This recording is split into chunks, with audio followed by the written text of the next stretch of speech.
Mo Salah is Liverpool's goal scorer, and he's gone off the boil. And what's that done? I think it's shone a light on the others a little bit more, because I've said before about Virgil van Dijk maybe at the back getting other people out of trouble.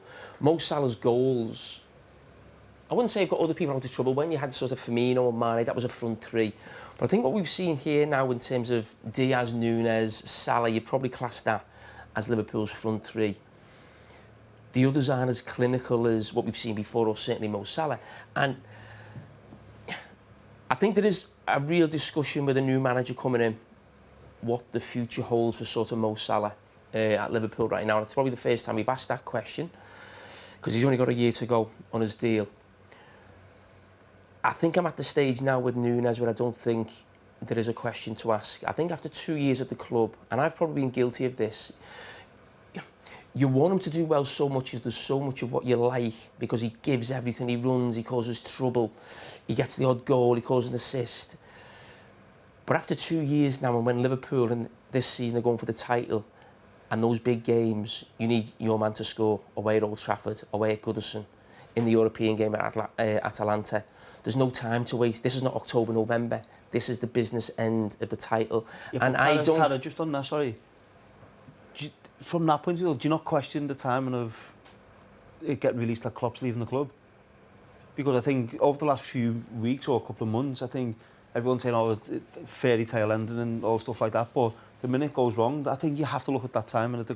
Because... Do you think that's got something to do with Nunes' finishing? No, but I think with Nunes, maybe with Salah, Van Dijk as well, these players now are looking... Klopp's so popular. Even as an Everton fan, I really like Jurgen Klopp, but with him leaving the club, in their heads, they'll be thinking, what does my future hold? Am I still going to be a Liverpool player? Do I want to be a Liverpool player?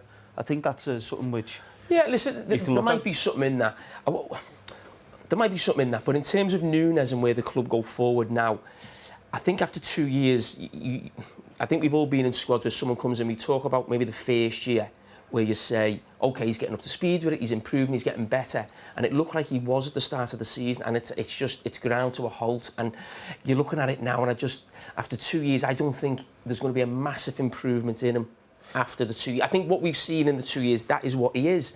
He can cause trouble, he can be erratic with his finish, it's not going to improve. And I don't think it's going to be enough to win you the biggest trophy. So I think there's a big decision to be made on him in the summer. For me, I think it's... Yes, the finishing, we can talk about that. I think, can he play on the left? I think, yes, he can play on the left. Now, is he... If you're saying in a system, in a 4-3-3 system, we talk about you've got goal-scoring wingers or you've got a goal-scoring number 9, typically it's one or the other.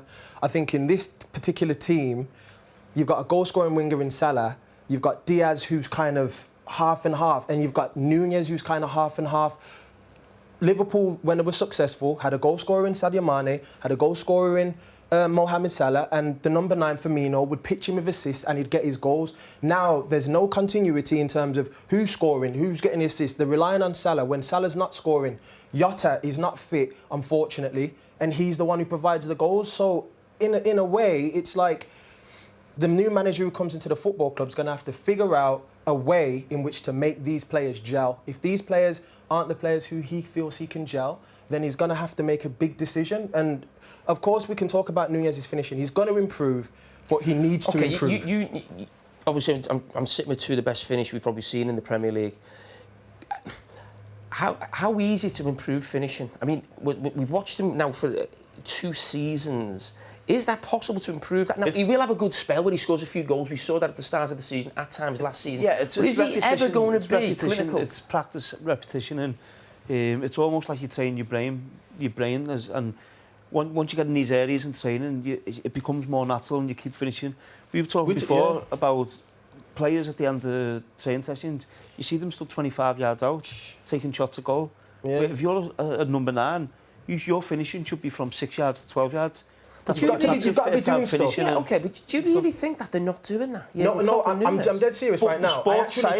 With sports science, literally the training session finishes. I've seen it. I've been involved in the getting the players in. We used to say for, I don't know how long, practice of finishing, free kicks, whatever it was. Now, as soon as everything's monitored, as soon as the session finishes, it's get in, we want you off your feet.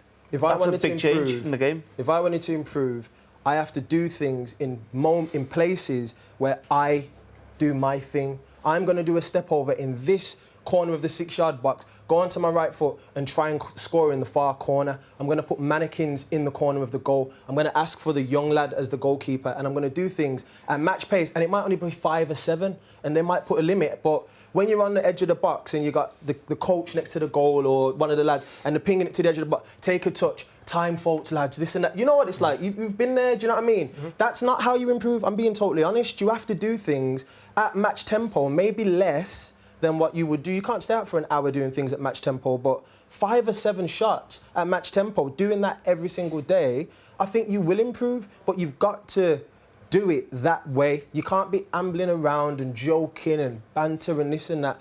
It's not going to happen.